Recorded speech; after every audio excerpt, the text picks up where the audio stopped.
Imagine this. You're walking to your car, everything seems normal, but the second you sit down, you realize something's missing. Not your wallet, not your phone, something way stranger.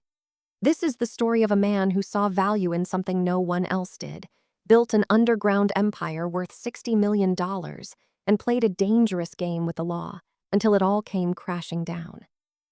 But before we dive in, if you love insane true crime stories, hidden masterminds, and high-stakes deception, then you're in the right place.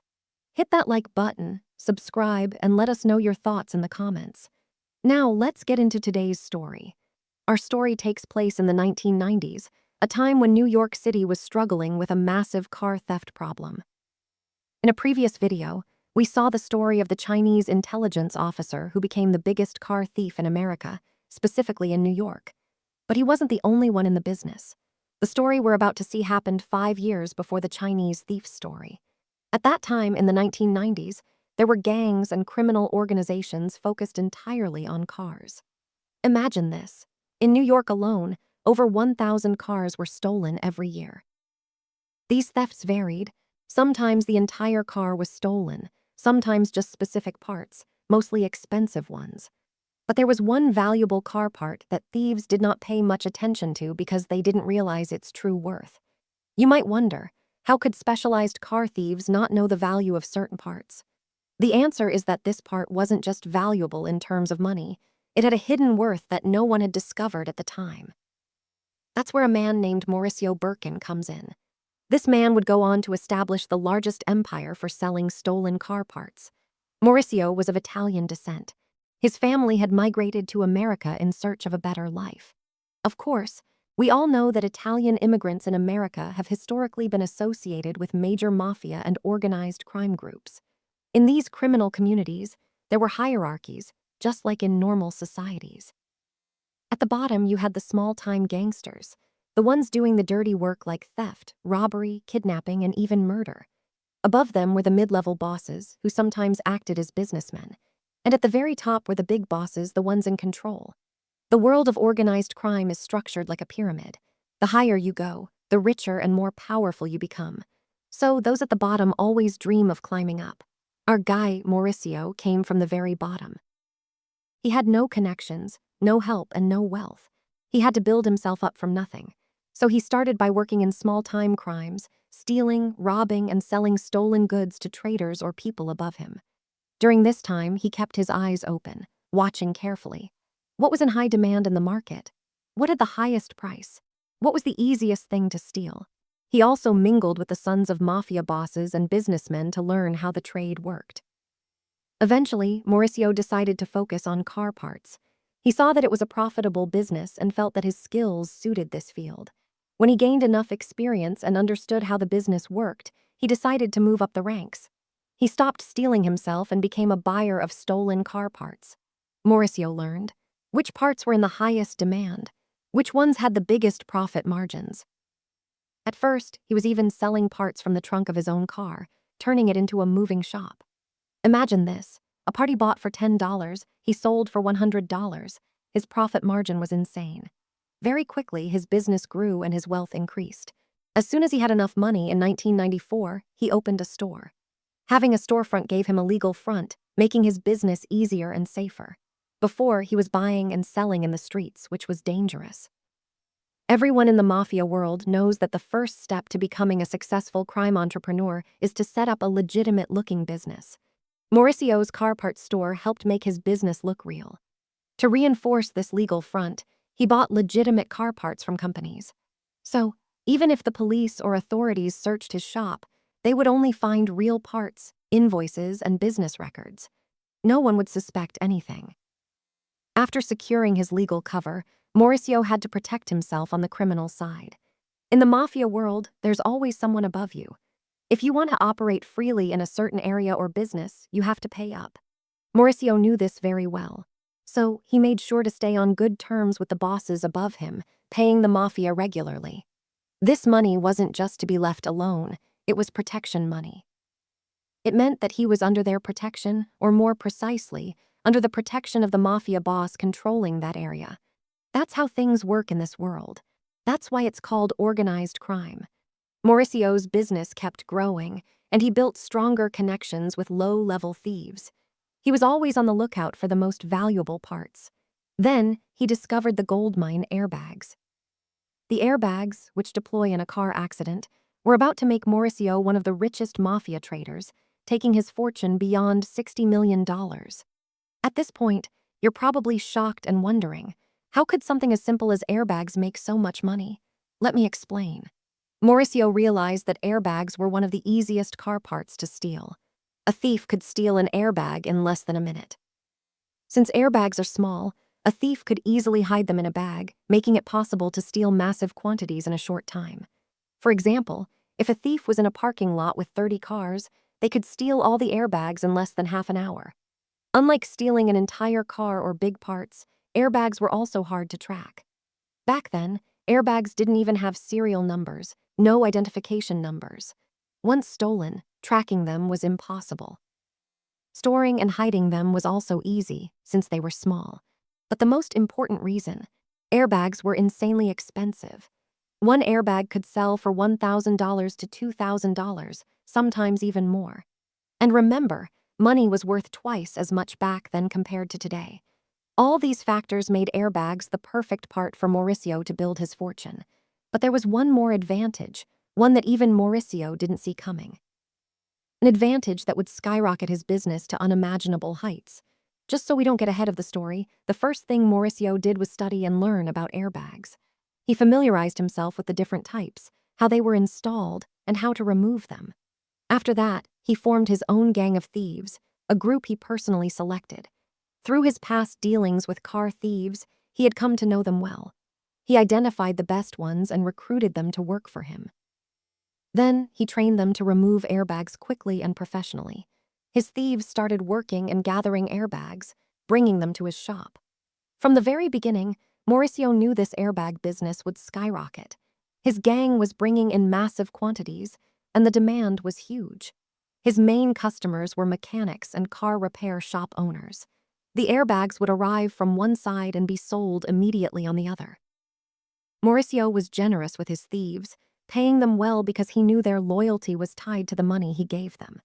Despite paying them handsomely, his profit margin was insane. He would buy an airbag for around $200 and sell it for $1,000 to $2,000 or even more. Meanwhile, New York police started noticing a surge in reports of airbag thefts. They were confused by this new trend. Every time they received a theft report, they would inspect the car and find it completely intact, except for the missing airbag. At first, they couldn't understand what was happening, but after a short period of investigation, they discovered the truth. Since airbags had no serial numbers, tracking them was impossible. Because they were small and easy to steal, catching the thieves in the act was difficult. When the police realized that airbags sold for $1,000 to $2,000 or more, the big picture became clear. They knew a criminal organization was behind these thefts. Even when they finally arrested some airbag thieves, the criminals refused to confess. When investigators asked one of them, "Who's behind this? Who pays you?" the thief simply answered, "I work alone." The thieves took all the blame on themselves because they knew airbag theft was considered a minor crime. They would spend only a few hours in jail, pay a fine and compensation, and walk free. So there was no real punishment to deter them or force them to reveal who was pulling the strings. As a result, airbag thefts continued across New York, with thousands stolen each year. The problem became widespread, and the police struggled to trace the mastermind. On the other side, Mauricio was living the dream. His operation was so massive that his thieves didn't even know where to store all the stolen airbags. So he decided to open a large auto repair shop called All-in-One. The shop was a massive warehouse. One section stored stolen auto parts and airbags, while the other functioned as a repair workshop. Instead of selling airbags to mechanics and repair shop owners, Mauricio began installing them himself. This increased his profits even more. He even started offering nationwide shipping. If you lived on the other side of the country and needed an airbag, your order would be delivered to you. And if that wasn't enough, he shamelessly advertised his company, calling himself the Airbag King. He placed ads in newspapers, magazines, and even online, despite the internet being relatively new at the time. All of this made his business thrive, and the money started piling up in the millions. Mauricio had so much cash that he didn't know where to put it. Then, he started worrying about financial scrutiny. If the authorities decided to investigate his sources of income and the large sums of money flowing in, he could get into serious trouble. So, Mauricio hired a skilled accountant to cover his tracks and make everything appear legal. This is a crucial aspect of organized crime. Mauricio had a high school friend named Ellen, who was an experienced accountant. When Mauricio approached her, he told her he needed a trusted accountant. When Ellen saw the financial records, she immediately knew something was off. She could tell that this wasn't a clean business. When Mauricio realized she had figured it out, he came clean. He told her that all she needed to do was fix the records and make the financial transactions look legitimate. At first, Ellen was hesitant, but Mauricio offered her a great salary, so she eventually agreed. One of her first recommendations was for Mauricio to start using checks. Checks would make the business appear more legitimate. So Mauricio partnered with a check payment company and began paying all his employees, including the thieves, by check. Now, when thieves received their checks, they would cash them through the check payment company instead of directly through Mauricio's business. This made everything look more legal on the surface. After that, Mauricio distanced himself from the dirty side of the business. Before, he personally managed the thieves. Now, he promoted 3 of them to be his trusted assistants. These 3 men would handle the thieves and oversee the theft operations. Mauricio would stay above it all. By now, his business was well organized and running smoothly, not just financially, but also in terms of efficiency and management. Imagine this. If a customer ordered a specific type of airbag and it wasn't in stock, his team of thieves would steal that exact model on the same day. This meant 24-hour service, better than official dealerships. Mauricio was running his business with a customer satisfaction mindset. He literally controlled the airbag market. Imagine this. Your car's airbag gets stolen at night, and the next morning you replace it at his shop. This was the unexpected advantage that even Mauricio hadn't planned for. He was creating the problem and selling the solution. He had essentially found a glitch for infinite money. Because of his immense success, Mauricio even won an award, Dealer of the Year. Anyone who saw him from the outside, unaware of his hidden secrets, would think, this man is hardworking, ambitious, and became a successful businessman on his own. Mauricio's wealth made him one of the richest figures in the organized crime world in New York. He bought luxurious houses and expensive cars, living a life of luxury. But this fortune wasn't enough for him. He wanted more respect and status. In the mafia world, you don't gain real status unless you're part of a crime family. Mafias are deeply connected to family ties. As we mentioned earlier, Mauricio came from a poor, ordinary family with no ties to the mafia. To reach that elite status, he needed to become part of a mafia boss's family. That's when he met Carol Montana, the daughter of one of these powerful mafia leaders. Mauricio kept getting closer to her and expressed his admiration. Most likely, her status was the most important thing to him, even if she was beautiful and had other great qualities. He probably only saw her as the mafia boss's daughter, which alone made her the ideal woman in his eyes. After that, Mauricio got closer to her father. The boss already admired him, impressed that he had built his way up on his own and reached such a high level through his own efforts. So, the boss immediately approved of their engagement, and Mauricio and Carol got engaged. At this point, it seemed like Mauricio had achieved all his goals: wealth, a wife, and status. But in the world of gangs and crime, you must understand that even when everything seems perfect, it can all turn to disaster in an instant. The police managed to arrest one of the thieves working for Mauricio. You might think, what's the big deal? He'll spend a few hours in jail, pay a fine, and get out like usual, right? Unfortunately for Mauricio, this wasn't the case. While stealing an airbag from a car, the thief was caught assaulting and beating someone to steal from them. This was a serious crime that could land him in big trouble. This thief was desperate to get out of this mess. He knew the police wanted information about Mauricio's airbag empire, so he made a deal with them. In exchange for having his charges dropped, he revealed everything to the police. He told them everything: Mauricio, his company all in one, and exactly how the entire operation worked. Immediately after that, a police surveillance team was placed outside Mauricio's shop. They quickly noticed that people were carrying large bags into the shop and then leaving without them. It was obvious. Those bags contained stolen airbags.